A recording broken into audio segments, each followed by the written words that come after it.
మాజీ ముఖ్యమంత్రిపై జగన్మోహన్ రెడ్డి పర్యటనపై విజయవాడ తెలుగుదేశం పార్టీ కార్యాలయం నుంచి శాసనమండలి సభ్యులు భూమిరెడ్డి రాంగోపాల్ రెడ్డి మీడియాతో మాట్లాడుతున్నారు. ఆ వివరాలు ఇప్పుడు చూద్దాం. అందరికీ నమస్కారం. వైఎస్ఆర్సీపీ అధ్యక్షుడు జగన్మోహన్ రెడ్డి గారికి ఉన్నట్లుండి రైతాంగం పైన అపారమైన ప్రేమ పుట్టుకు రావడం జరిగింది.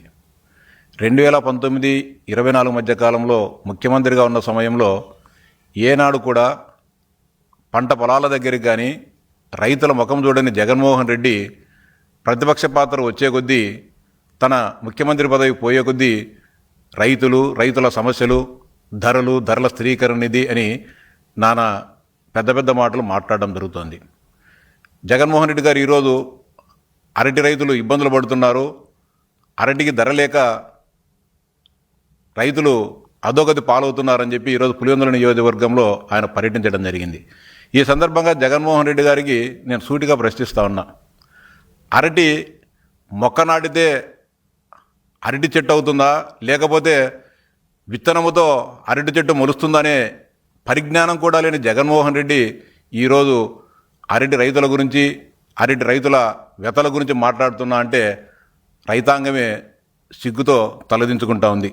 అంతేకాకుండా తను ముఖ్యమంత్రిగా ఉన్న కాలంలో రైతాంగానికి స్వర్ణయుగం అని చెప్పి మాట్లాడడం జరిగింది. అంతేకాకుండా 5 సంవత్సరాలు నేను అరటి రైతులకు బీమా ఇచ్చా అని చెప్పి కళ్ళు నిట్టనీళ్ళుగా తెరుచుకొని పచ్చబద్దాలు మాట్లాడడం జరుగుతుంది. ఈ సందర్భంగా జగన్మోహన్ రెడ్డి గారికి నేను సూటిగా సవాల్ చేస్తా ఉన్నా, 2019-24 మధ్య కాలంలో ఏనాడైనా ఒక్క ఎకరాకైనా అరటి పంటకు పంటల బీమా క్లెయిమ్స్ చెల్లించావా? ఉచిత పంటల బీమా అని చెప్తాను. ఏ రోజైనా ఒక్క ఎకరాకు కానీ ఒక సెంటు భూమికైనా అరటి పంటకు నువ్వు ప్రీమియం చెల్లించావా ఇన్సూరెన్స్ కంపెనీలకు? ఈ సందర్భంగా సవాల్ చేస్తాను మరోసారి, నీవు 2019-24 మధ్య కాలంలో అరటి పంటకు బీమా కట్టినట్లు కానీ, అరటి పంట నష్టపోయిన రైతాంగానికి పంటల బీమా చెల్లించినట్లు కానీ నువ్వు చూపించగలిగితే నేను నా శాసనమండలి సభ్యత్వాన్ని కూడా రాజీనామా చేస్తా అని చెప్పి జగన్మోహన్ రెడ్డి గారిని సవాల్ చేస్తానా. ఈ సవాలుకు నీవు సిద్ధమా? 2019-24 మధ్య కాలంలో నువ్వు అరటి పంటకు పంటల బీమా చెల్లించినట్టు, రబీ పంటలకు పంటల బీమా చెల్లించినట్టు నువ్వు చూపించలేకపోతే నువ్వు నీ శాసనసభ్యత్వానికి రాజీనామా చేస్తావా జగన్మోహన్ రెడ్డి అని చెప్పి నేను సూటిగా సవాల్ చేస్తానా. ₹1 చెల్లించుకోకుండా రైతాంగాన్ని అన్యాయం చేసిన చరిత్ర నీది. అరటి పంట రబీ పంటల కిందికి వస్తుంది. రబీ పంటలకు సంబంధించి మొత్తం ఇన్సూరెన్స్ విధానాన్ని నువ్వు ఎత్తేసి రైతాంగాన్ని సర్వనాశనం చేసింది నువ్వు. ఈరోజు రైతులకు బాధలు పడుతున్నారని చెప్పి మొసలి కన్నీరు కార్చడం ఎంతవరకు సవని మాట్లాడుతున్నా. అంతేకాకుండా అరటి రైతులు కానీ కొన్ని ఉద్యాన పంటలకు సంబంధించి ఇటీవల కాలంలో ధరలు తగ్గిన మాట వాస్తవమే. ధరలను దాన్ని ఏ విధంగా రైతాంగానికి మంచి జరగాలనే దానిపైన గౌరవ ముఖ్యమంత్రి గారు నిన్న మొన్న అధికారులందరితో కూడా సమీక్ష చేసి ఏ విధంగా మనం అరటి రైతులను కానీ ఇతర ఉద్యాన పంటల రైతులను కానీ ఆదుకోవాలి, ముఖ్యంగా రాయలసీమ ప్రాంతంలో ఉద్యాన సాగును ఏ విధంగా పెంచాలి, సాగు చేసిన రైతాంగానికి ఏ విధంగా మంచి గిట్టుబాటు ధర వచ్చే విధంగా చేయాలనే దానిపైన సమీక్ష కూడా నిన్ననే చేయడం జరిగింది. ప్రభుత్వం అనేక రకాలైన రైతు ప్రోత్సాహక కార్యక్రమాలను చేపడుతూ ఉంటే నానా యాగి చేయడం సబబు కాదని చెప్పి ఈ సందర్భంగా జగన్మోహన్ రెడ్డికి స్పష్టంగా చెప్తాను. ముఖ్యంగా అరటి సాగుకు సంబంధించి గతంలో ఆంధ్రప్రదేశ్ నుంచే దేశంలో అన్ని ప్రాంతాలకు అరటి పంట ఎగుమతి అయ్యే పరిస్థితుంది. ఈరోజు ఇటీవల కాలంలో ముఖ్యంగా రాయలసీమ ప్రాంతం నుంచి అరటి పంట ఉత్తరాది రాష్ట్రాలకు, లేకుంటే కనుక బాంబే పోర్టు ద్వారా గల్ఫ్ దేశాలకు ఎగుమతి అవుతూ వచ్చింది. కానీ ఇటీవల గత 2-3 సంవత్సరాలుగా మహారాష్ట్రలో పెద్ద ఎత్తున, అంటే లక్షలాది ఎకరాల్లో ఈరోజు మహారాష్ట్రలో అరటి పంటను సాగు చేయడం జరుగుతుంది. కానీ వాళ్లకు రాయలసీమ ప్రాంతం నుంచి బాంబే పోర్టు నుంచి గల్ఫ్కు ఎగుమతి అయ్యే పరిస్థితి గతంలో ఉండేది. కానీ మహారాష్ట్రలోనే అత్యధికంగా పంట ఉత్పత్తి అవుతుండడంతో వాళ్ళకు ఏదైతే మనకి ఈ ప్రాంతం నుంచి రాయలసీమ ప్రాంతం నుంచి బాంబే పోర్టు ఆల్రెడీ ట్రాన్స్పోర్టేషన్ అధికంగా అవుతుంది. కానీ అదే ట్రాన్స్పోర్టేషన్ ధర తక్కువ ట్రాన్స్పోర్టేషను వాళ్ళు బాంబే పోర్టుకు పంపిస్తున్నందువలన అది తక్కువ ధరకు ఎక్స్పోర్ట్ చేసే పరిస్థితి రావడం జరుగుతుందో ఆంధ్రప్రదేశ్లో వ్యాపారస్తులు ఎక్స్పోర్టర్స్ కొంత తక్కువకు కొనడం జరుగుతూ ఉంది. అలాగే ఇటీవల పాకిస్తాన్లో కూడా అరటి పంట పెద్ద ఎత్తున సాగు చేయడం జరుగుతోంది. గల్ఫ్ దేశాలకు సంబంధించిన వాళ్ళు పాకిస్తాన్లో ఉండే వ్యాపారస్తుల దగ్గర, లేకుంటే వారి వారి అనుబంధాల వలన, లేకుంటే రిలీజియన్ వలన పాకిస్తాన్ నుంచి కూడా పెద్ద ఎత్తున గల్ఫ్ దేశాలు అరటి పంటను కొనడం జరుగుతుంది. అనేక రకాలుగా ఒకవైపు మహారాష్ట్రలో ఉత్పత్తి పెరగడము, పాకిస్తాన్ నుంచి కూడా ఎగుమతులు గల్ఫ్ ప్రాంతాలకు ఎక్కువగా జరుగుతుండడంతో ఆంధ్రప్రదేశ్ నుంచి పంట కొనుగోళ్లు తక్కువగా ఉండడంతో ధర కూడా తగ్గడం జరిగింది. ఇప్పుడు కూడా ఈరోజు కూడా పులివెందులు కానీ, తాడిపత్రి కానీ, అనంతపురంలో కానీ టన్ను జగన్మోహన్ రెడ్డి చెప్పినట్టు 500, 1000 రూపాయలు కాదు, 7,000 నుంచి 9,000 రూపాయలు ధర పలుకుతోంది. మీరు కావాలంటే ఛాలెంజ్ చేస్తా, ఈరోజు 7,000 నుంచి 9,000 వరకు ఒక రకంగా ఉన్న క్వాలిటీ 7,000 ధర పెట్టడం జరిగింది. బ్రహ్మాండమైన క్వాలిటీగా ఉన్న అరటి పంటను 9,000 టన్ను కొనడం జరిగింది. కానీ ఇది కూడా తక్కువే, ఇది కూడా చాలా తక్కువే. ఇది ఎక్కువ అని చెప్పి రైతులకు ఉబ్బడిముడకు లాభాలు వస్తాయని చెప్పడం లేదు. మినిమం 15,000 నుంచి 20,000 రూపాయలు టన్ను అరటి ధర ఉంటే రైతులకు ఆర్థికంగా ఉపయోగం ఉంటుంది తప్ప 7,000, 8,000, 9,000 అంటే అది కూడా గిట్టుబాటు కాదు. వీటన్నిటికి కూడా అనేక రకాల కారణాల వలన ఈరోజు పంటకు ధర లేకపోతుంది. అంతేకాకుండా ఉత్తర భారతదేశంలో కూడా పెద్ద ఎత్తున, అంటే మహారాష్ట్రతో పాటు ఈరోజు బీహార్ కానీ, లేకుంటే ఉత్తరప్రదేశ్ కానీ, రాజస్థాన్ రాష్ట్రాల్లో కూడా పంట ఎక్కువగా, అంటే ఆ రాష్ట్ర ప్రభుత్వాలు అరటి పంటకు ఎక్కువగా ప్రోత్సాహాలకు ఇవ్వడం జరుగుతుంది. అంటే 28 రూపాయలు ఉండే మొక్కను ఈరోజు ఉత్తరాది రాష్ట్రాల్లో 10 రూపాయలకు ఇవ్వడం జరుగుతుంది. దీంతో ఉత్తరాది రాష్ట్రాల నుంచి కూడా మనకు ఆంధ్రప్రదేశ్ నుంచి కొనుగోళ్లు తగ్గిపోవడము, ఇక్కడ విపరీతంగా విస్తీర్ణం పెరగడం దీనికి ధరల పతనానికి కారణమవుతుంది. ఇదంతా కూడా ఈరోజు రాయలసీమ ప్రాంతంలో ఇంత పెద్ద ఎత్తున పండ్ల తోటలు, అంటే ప్రపంచంలో అనేక రకాలైన పంటలు పండుతున్నప్పటికీ దాదాపు 20 రకాల పండ్లను రాయలసీమ ప్రాంతంలో పండించే విధంగా వీలైన నేలలు ఉన్నాయి, వాతావరణ పరిస్థితులు ఉంది, సాగునీరు ఉంది. దీనికంతటికీ కారణం చంద్రబాబు నాయుడు గారి ముందు చూపు వలన ఈరోజు ఇంత పెద్ద ఎత్తున పండ్ల తోటల విస్తీర్ణం సాగవుతోందంటే దానికి కారణం గౌరవ ముఖ్యమంత్రి గారి ముందు చూపు వలన. ఆంధ్రీనివాస్ సుజల స్రవంతి ద్వారా కానీ, గాలేరు నగరి సుజల స్రవంతి ద్వారా కానీ రాయలసీమ ప్రాంతానికి సాగునీరు అందించడంతో ఈరోజు పెద్ద ఎత్తున భూగర్భ జలాలు పెరగడము, కాలువల ద్వారా సాగునీరు అందడంతో పెద్ద ఎత్తున రైతాంగము ఉద్యాన పంటల వైపుకు రావడం జరిగింది. ఏ రోజైనా సరే 2019-24 మధ్య కాలంలో జగన్మోహన్ రెడ్డి ముఖ్యమంత్రిగా ఉన్న కాలంలో రాయలసీమ ప్రాంతంలో అదనంగా 1 ఎకరాకైనా సాగునీరు ఇచ్చినట్లు చూపించగలవా జగన్మోహన్ రెడ్డి అని చెప్పి నేను సూటిగా ప్రశ్నిస్తా ఉన్నా. అంటే కేవలం గుడ్డగాల్చి మకాన వేసి మీరు సమాధానం చెప్పండి అనే విధంగా జగన్మోహన్ రెడ్డి గారి వ్యవహారం ఉంది. అంతేకాకుండా ఇప్పుడిప్పుడే అరటి పంట కూడా ధరలు పెరుగుతూ ఉన్నాయి. మహారాష్ట్రలో కూడా చలి తీవ్రత పెరుగుతూ ఉంది. 20 డిగ్రీల సెల్సియస్ కంటే టెంపరేచరు తక్కువగా ఉన్నప్పుడు కాయ కూడా మహారాష్ట్ర కాయ కొనే పరిస్థితి ఉండదు. అప్పుడు ఆటోమేటిక్గా ఎక్స్పోర్టర్స్ అంతా కూడా ఆంధ్రప్రదేశ్ రైతాంగం దగ్గరికి రావాల్సిందే. ఆంధ్రప్రదేశ్లో పండే పంటను కొనాల్సిన పరిస్థితి, విధిలేని పరిస్థితి మరో వారం 10 రోజుల్లో ఏర్పడుతుంది. కాబట్టి రైతులు కూడా ఆందోళన చెందాల్సిన అవసరం లేదు. మరో వారం 10 రోజుల లోపల ఖచ్చితంగా ధర పెరుగుతుందని చెప్పి విజ్ఞప్తి చేస్తా ఉన్నా. అలాగే ఆత్మహత్యల గురించి కూడా జగన్మోహన్ రెడ్డి మాట్లాడతాడు. 2019-24 మధ్య కాలంలో ఆంధ్రప్రదేశ్లో అత్యధిక ఆత్మహత్యలు జరిగింది ఒక పులివెందుల నియోజకవర్గంలోనే. మీరు పులివెందుల ప్రాంత సమగ్రాభివృద్ధి కోసం పులివెందుల రైతులకు మేలు చేసి ఉంటే అత్యధిక ఆత్మహత్యలు ఆంధ్రప్రదేశ్ రాష్ట్రంలో అత్యధికంగా నువ్వు ప్రాతినిధ్యం వహించే పులివెందుల నియోజకవర్గంలోనే ఎందుకు జరిగినాయని చెప్పి జగన్మోహన్ రెడ్డి గారిని నేను సూటిగా ప్రశ్నిస్తా ఉన్నా. అలాగే మేము రవాణా సౌకర్యాలు ఏర్పాటు చేసి పండ్లను, ఉద్యాన పంటలు ఎక్స్పోర్ట్ చేశామని చెప్పావు.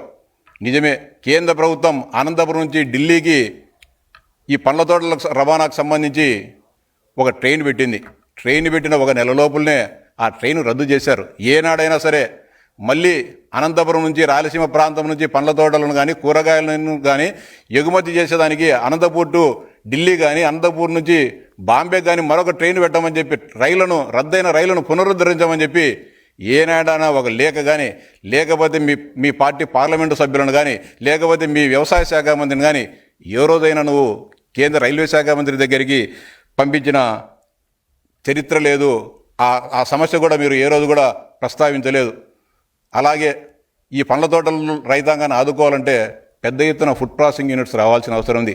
అరటి కానీ, మామిడి కానీ, లేకుంటే టమోటా కానీ, లేకుంటే చీనీ కానీ, ఇవన్నీ కూడా చేయాలంటే ఫుడ్ ప్రాసెసింగ్ యూనిట్స్ పెద్ద ఎత్తున రావాల్సిన అవసరం ఉంది. అంటే ధరలు తక్కువగా ఉన్నప్పుడు ఫుడ్ ప్రాసెసింగ్ యూనిట్స్ ఉంటే ఫుడ్ ప్రాసెసింగ్ యూనిట్స్ ఆ ఫ్యాక్టరీలకు ఈ సరుకును సరఫరా చేసే అవకాశం ఉంది. రాయలసీమలో ఒక్కటైనా సరే మీరు ముఖ్యమంత్రిగా ఉన్నప్పుడు మీ ప్రభుత్వ కాలంలో ఒక్క ఫుడ్ ప్రాసెసింగ్ యూనిట్ అయినా కూడా ఏర్పాటు చేశాను ప్రశ్నిస్తున్నా. ఏర్పాటు చేసి ఉంటే ఎక్కడ ఏర్పాటు చేశారని చెప్పి నేను సూటిగా అడుగుతున్నా.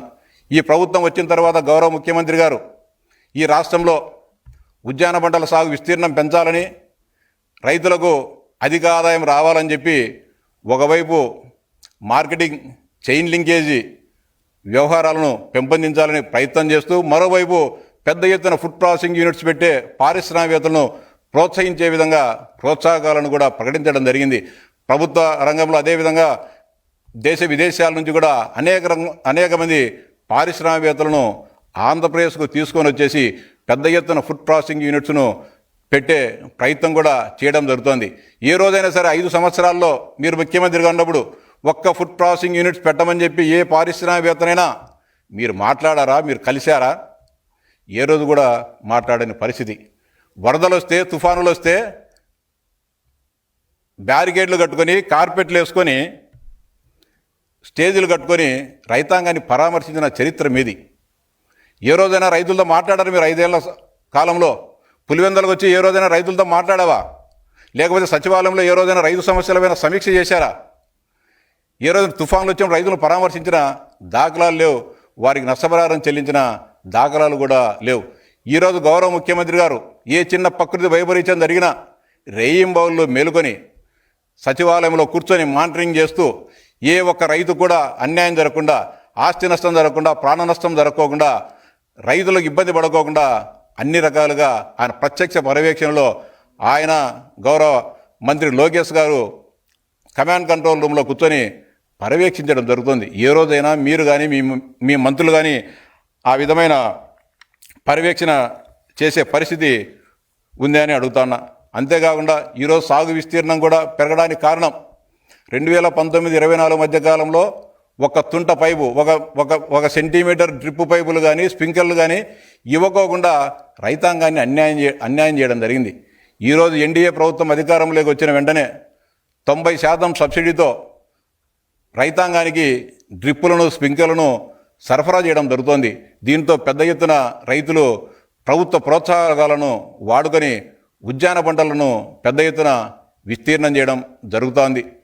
అలాగే మేము పెట్టిన ఈ బనానా ప్రాసెసింగ్ ప్లాంట్లను కూడా వాడుకోలేదని చెప్తున్నారు. మీ ఏటుకు భయపడి, నీ అరాచకానికి, నీ రద్దుల పద్దుకు భయపడి ఎవరు కూడా పులివెందులో నిర్మించిన బనానా ప్రాసెసింగ్ ప్లాంట్ ఎవరు తీసుకొచ్చేదానికి లేదు. మీరెందుకు 5 సంవత్సరాలలో ఎందుకని దాన్ని నిర్మించలేకపోయారు? దాన్ని ఎందుకని పూర్తి చేయలేకపోయారు? ఎందుకని పూర్తి చేసి ప్రభుత్వంతోనో లేకపోతే ప్రైవేటు వారికి అప్పగించి ఎందుకనో మీరు ప్రారంభించలేదు? ఒకసారి జగన్మోహన్ రెడ్డి సమాధానం చెప్పాలా. ఈరోజు మేము దాన్ని ప్రైవేటు వారికి అప్పచెప్పాలని చెప్పి అనేక సందర్భాల్లో టెండర్లు పిలిస్తే వచ్చిన వారందరూ కూడా భయపడిపోతున్నారు. జగన్మోహన్ రెడ్డి ఆయన గూండాలు మమ్మల్ని ఈ ఊర్లో వ్యాపారం చేయించుకుంటారా, లేకపోతే మా ఈ కోల్డ్ స్టోరేజ్ ప్లాంట్లో ఈ అరటి పంట పెడితే మాకు డబ్బులు కట్టారా లేదా అని చెప్పి వచ్చిన పారిశ్రామికవేత్తలు, ఎంటర్ప్రీనర్స్ భయపడుతూ ఉన్నారు. కారణం అరటి రైతుల్లో ఏ విధంగా మీరు దగా చేశారో, అరటి వ్యాపారులను అడ్డం పెట్టుకొని రైతాంగాన్ని ఏ విధంగా ధరల నిర్ణయంలో ఏ విధంగా నలిపివేశారో అనే విషయం పులివెందుల ప్రాంతం, రాయలసీమ ప్రాంత ప్రజలందరికీ కూడా కళ్ళ ముందర కదలాడుతోంది. కాబట్టి ఎవరు కూడా దాన్ని తీసుకొని దాన్ని నిర్వహించేదానికి భయపడిపోతున్నారు. అంటే మీరు ఏం చేస్తారో, మీరు దాన్ని నడపనిస్తారా, లేకపోతే కనుక మీకు కప్పం కట్టాల్సి వచ్చిందన్న భయంతో ఎవరు కూడా రాని పరిస్థితి ఈరోజు ఉంది. ఇవన్నీ కూడా అనేక రకాలుగా సమస్యలు ఉన్నప్పటికీ కూడా రైతాంగ ప్రయోజనాల కోసం ప్రభుత్వం అనేక రకాలుగా మంచి నిర్ణయాలు తీసుకోవడం జరుగుతోంది. అన్నదాత సుఖీయ పథకం కింద ఇప్పటికే 2 విడతలు రైతులకు బ్యాంకులలో జమ కూడా చేయడం జరిగింది. మీరు కేంద్ర ప్రభుత్వ సహాయంతో కలిసి 13,500 ఒక్కొక్క రైతుకి ఇస్తే మేము కేంద్ర ప్రభుత్వ ఆర్థిక సహాయంతో కలిపి 20,000 రూపాయలు ఇవ్వడం జరిగింది. మీకంటే ఎక్కువగా 6,500 రూపాయలు రైతాంగానికి అధికంగా కూడా ఇవ్వడం జరిగింది. అలాగే అనేక రకాలైన ప్రోత్సాహకాలు పండ్ల తోటలకు సంబంధించి కానీ అదేవిధంగా మెట్టపైర్లకు సంబంధించి కూడా ఈరోజు ఖరీఫ్ పంటలకు రబీ పంటలకు రెండింటికి కూడా పంటల బీమా పథకాన్ని అమలు చేయడం జరుగుతోంది. మీరున్నప్పుడు ఒక ఖరీఫ్కు మాత్రమే అమలు చేసి దాన్ని కూడా 5 సంవత్సరాల కేవలం 2 సంవత్సరాలు మాత్రమే అమలు చేసి మిగతా 3 సంవత్సరాలు ఎగరగొట్టడం జరిగింది. ఇవన్నీ కూడా రైతాంగం కూడా ఆందోళన చెందాల్సిన అవసరం లేదు. ప్రభుత్వం కూడా అనేక రకాలుగా అటు మెట్టపైర్లు వేసే రైతాంగాన్ని, ఉద్యాన పంటలు వేసే రైతాంగాన్ని ఆదుకోవడానికి ప్రభుత్వం చిత్తశుద్ధితో పనిచేస్తూ ఉంది. మార్కెటింగ్ సౌకర్యాల పెంపు కోసం ఈ రాష్ట్ర ప్రభుత్వం అనేక రకాల అవకాశాలను కూడా ఎదుగుతూ ఉంది. త్వరలోనే ధరలు కూడా ఖచ్చితంగా పెరుగుతాయని చెప్పి ఈ రంగంలో ఉన్న నిపుణులు కూడా చెప్పడం జరుగుతోంది. కాబట్టి జగన్మోహన్ రెడ్డి మాటల భ్రమల్లో ఎవరు కూడా పడవద్దని, ఖచ్చితంగా ఈ రాష్ట్రంలో ఉండే ప్రతి ఒక్క రైతును ఆదుకొనుటకు ప్రతి ఒక్క వ్యక్తికి కూడా ఎలాంటి ఇబ్బంది జరగకోకుండా ఈ ప్రభుత్వం ఆదుకుంటుందని చెప్పి రైతాంగానికి సవివరంగా విజ్ఞప్తి చేస్తాను.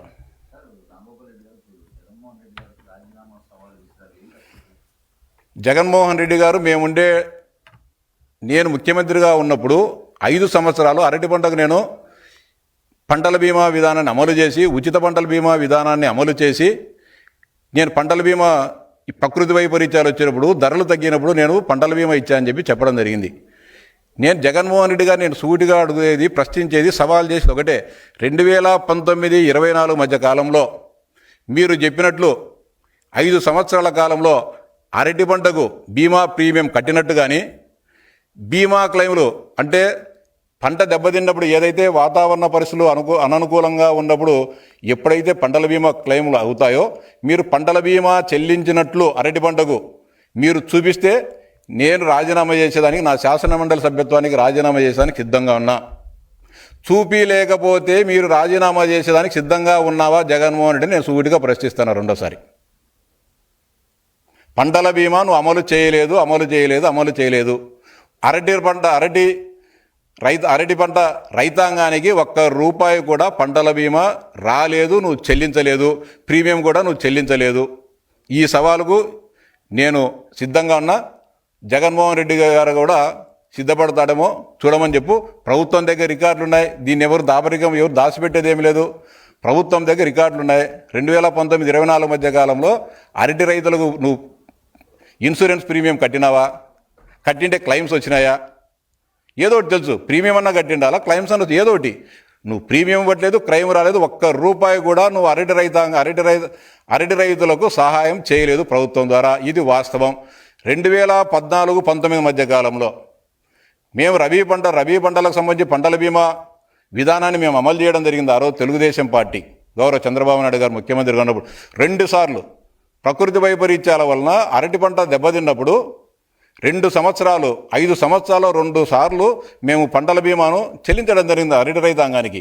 దీనికి కూడా నేను సవాల్ చేస్తాను, చెల్లించామా లేదా? మేము 2 మార్లు చెల్లించాం, మీరు ఎన్ని మార్లు చెల్లించారో చెప్పండి.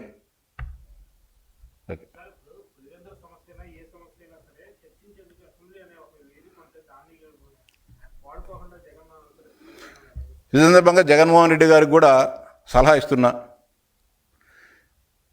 రోడ్ల మీద సమస్యల గురించి మాట్లాడితే సమస్యలు పరిష్కారం కావు. రేపు డిసెంబర్లోనో జనవరిలోనో రాష్ట్ర అసెంబ్లీ శాసనమండలి సమావేశాలు జరుగుతాయి. మీరు అసెంబ్లీకి రండి, రైతాంగం పడుతున్న బాధలను సభ ముందు పెట్టండి, చర్చించండి. ప్రభుత్వం కూడా మీరు లేవనెత్తే అంశాలకు స్పష్టమైన సమాధానం చెప్పేదానికి సిద్ధంగా ఉంది, చర్చకు సిద్ధంగా ఉంది. నిజంగా మంచి సలహాలు చెప్పండి, ప్రభుత్వం స్వీకరిస్తుంది. ఎక్కడైనా లోపాలుంటే లేవనెత్తి చూపండి, ప్రభుత్వం సరిదిద్దుకుంటుంది. అవన్నీ కాకుండా తోటలలోకి 100 మందిని వేసుకొని పోయి ఆ ఉండే ధరలే అది తక్కువగా ఉండేటప్పుడు మీరు అరటి తోటల్లోకి పోయి దాంట్లో మొత్తం అంతా మీరు మీ కార్యకర్తలంతా తొక్కేసి ఉండే పంటను నాశనం చేసే కార్యక్రమాన్ని మీరు శ్రీకారం చుట్టినారు తప్ప రైతులకు మంచి చేసే కార్యక్రమం అయితే ఇది కాదు. 100 మంది ఈరోజు అరటి తోటల మీద దాడికి పోయినట్టు. అరటి తోటల మీదకి చెప్తాంటారు మామూలుగా కొన్ని చిత్తూరు ప్రాంతంలో, నా ప్రాంతంలో ఏనుగుల మంద తోటలలోకి పోయి అరటి పంటను చెరుకు పంటను సర్వనాశనం చేసింది చెప్పి మీరు కూడా అట్లా దండు మాదిరి దండుపాలెం బ్యాచ్ మాదిరి మొత్తం తోటల మీదకి యుద్ధానికి పోయినట్టు పోయి ఉండే అరటి పంటలను కూడా నాశనం చేసే కార్యక్రమానికి శ్రీకారం చుడుతున్నారు తప్ప రైతులకు మంచి చేసే కార్యక్రమం కాదు ఇది.